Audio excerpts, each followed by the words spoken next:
Hey, Read Through the Word. Today is October 14th, and today's lesson is called I Am. I have received a couple of messages from people since the Wendy's announcement at the end of September that there would be changes in Read Through the Word and how it comes to you.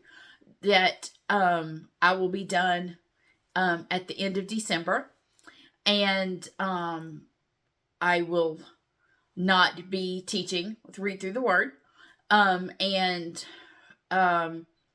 Wendy's changing up the format of how some of that's done. If you'll go back, I think it's September 24th. If you go back and watch that video, she'll explain it all. But I've received a couple of messages. Off the top of my head, for me to do some nerdy stuff as I'm finishing out. So you might notice me switching to some really nerdy things because I've had people ask that. And another thing is book recommendations. If I will because I do book things. So I'll try to put some of those in my lessons, and I'll try to do some of those, I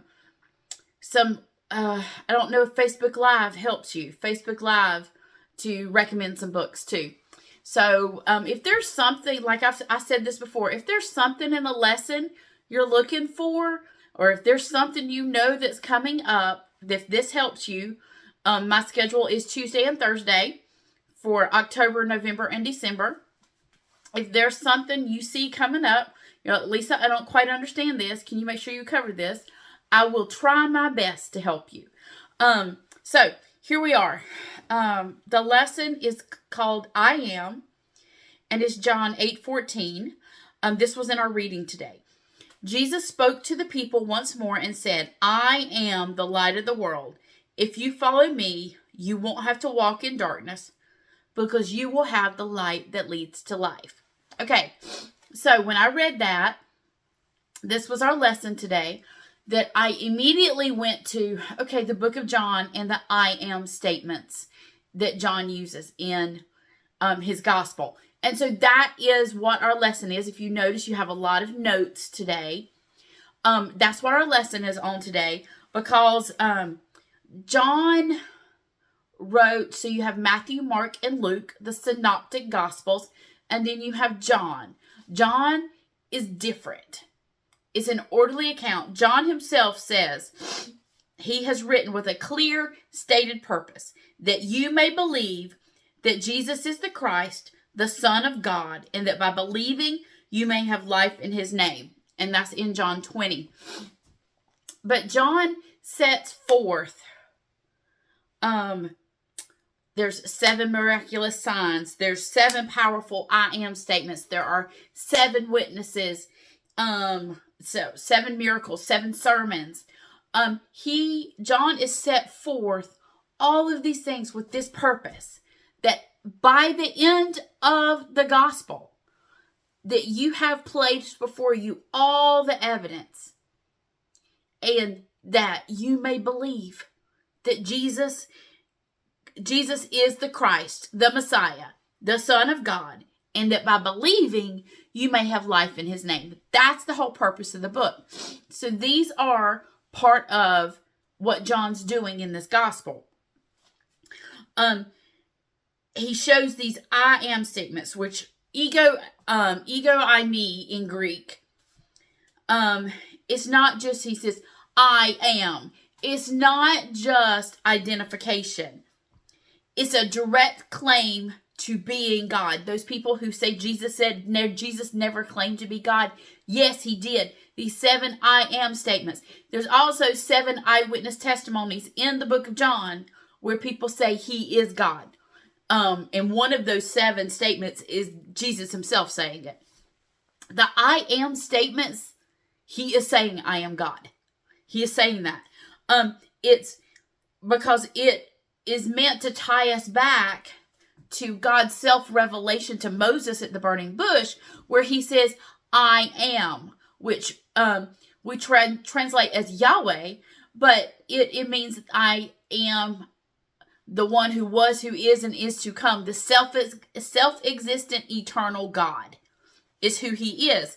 So today we're looking at 7 ways that Jesus applies this divine title of I am to himself, forcing every reader who has ever picked up the book of John to make a decision about who is Jesus.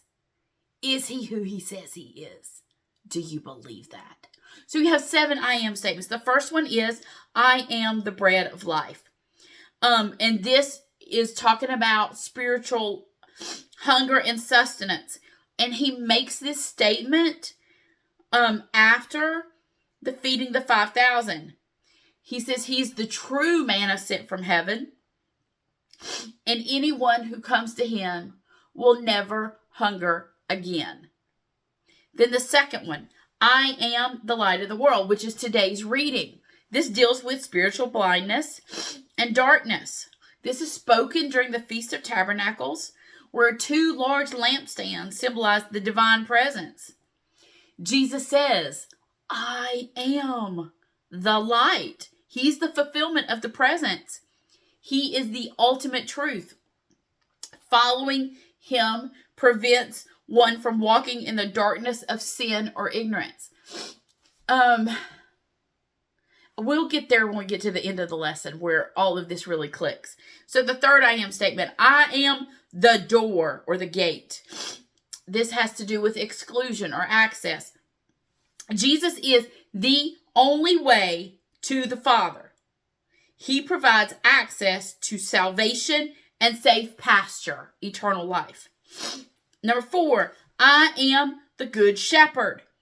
This addresses the needs of direction, security, leadership. Unlike hired hands, the good shepherd lays down his life for his sheep. He offers personal, sacrificial care and absolute security.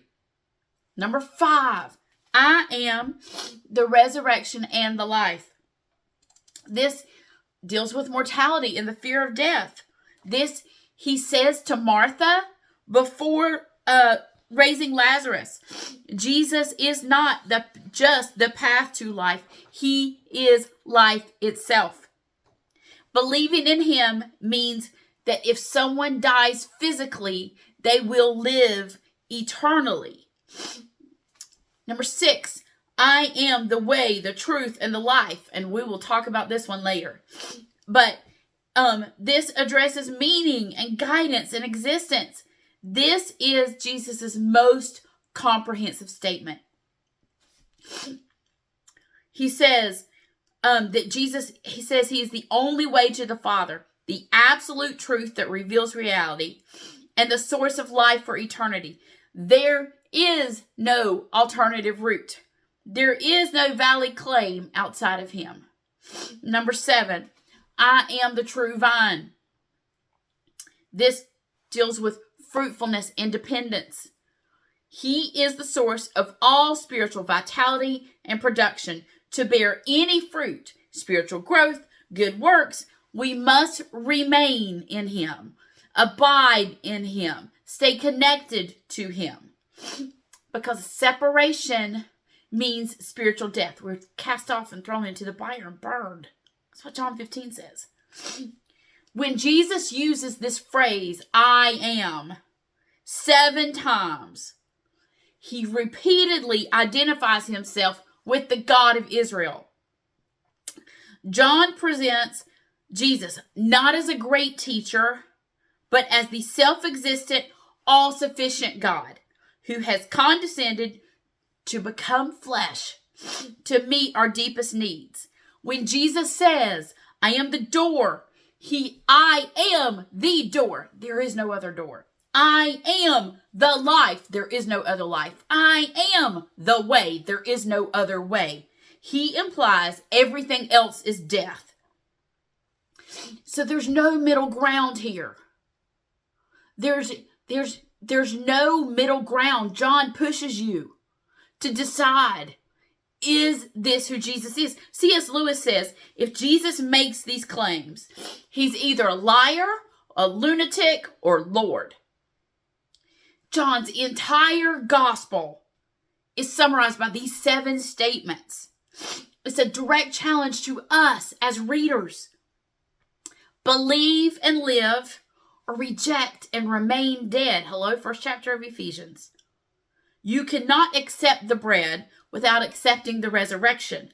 You must accept the full authority of the one who claims to be the great I am. He was not just a good teacher. He was not just a prophet. He is God. He is the great I am. Are we willing? Are we going to accept the question that John's placed before us? Do we accept the great I am with our hunger, with our darkness, for our guidance, with our life? That's what John's asking us. What do we do with the great I am? See you next time on Read Through the Word.